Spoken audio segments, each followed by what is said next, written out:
బాలీవుడ్ నటి విద్యా balun dirty picture అనే చిత్రంతో బాలీవుడ్ ఆడియన్స్ నే కాదు దేశం మొత్తం సెన్సేషన్గా మారిన విషయం తెలిసిందే. పలు ఛాలెంజింగ్ పాత్రలు, బోల్డ్ కంటెంట్స్తో వెండితెరపై మెరవడంతో విద్యాబాలన్ సెపరేట్ ఫ్యాన్ బేస్ ఏర్పరచుకున్నారు. అయితే ఇటీవల సోషల్ మీడియాలో వైరల్ అవుతున్న తన వీడియోలను ఉద్దేశించి తాజాగా స్పందించారు ఆమె. ఏఐ సహాయంతో నకిలీ వీడియోలు వ్యాప్తి చేయడం సరికాదని ఆగ్రహం వ్యక్తం చేశారు. ఇంతకీ విద్యాబాలన్కి ఆగ్రహం రావడానికి గల కారణం ఏంటంటే, ఓ వీడియోలో ఏఐ సృష్టించిన విద్యా బాలన్ సోఫాపై కూర్చొని అంటూ మాట్లాడుతున్నట్లు వీడియోను క్రియేట్ చేశారు. ఆ వీడియోలతో నాకు ఎలాంటి సంబంధం లేదు. ఆ వీడియోలను సృష్టించడం లేదా వ్యాప్తి చేయడంలో నా ప్రమేయం లేదు. అందులోని కంటెంట్ నన్ను బాధపెట్టింది.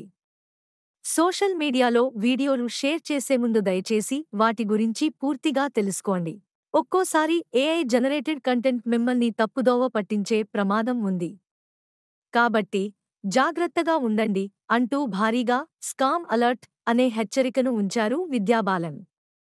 వాస్తవానికి టెక్నాలజీ కారణంగా ఒక్క విద్యాబాలన్ ఫేక్ వీడియోనే కాదు, గతంలో నటి Rashmika Mandanna deep fake video కారణంగా వార్తల్లో నిలిచారు. అలాగే దీపికా పదుకొనె, అలియా భట్, కత్రినా కైఫ్, రణవీర్ సింగ్, ఆమిర్ ఖాన్, సచిన్ టెండూల్కర్ని వదిలిపెట్టలేదు. దీనిపై ప్రభుత్వం కూడా కఠినమైన చర్యలు తీసుకోవాలని విద్యా బాలన్ అభిమానులు, నెటిజన్లు కోరుతున్నారు.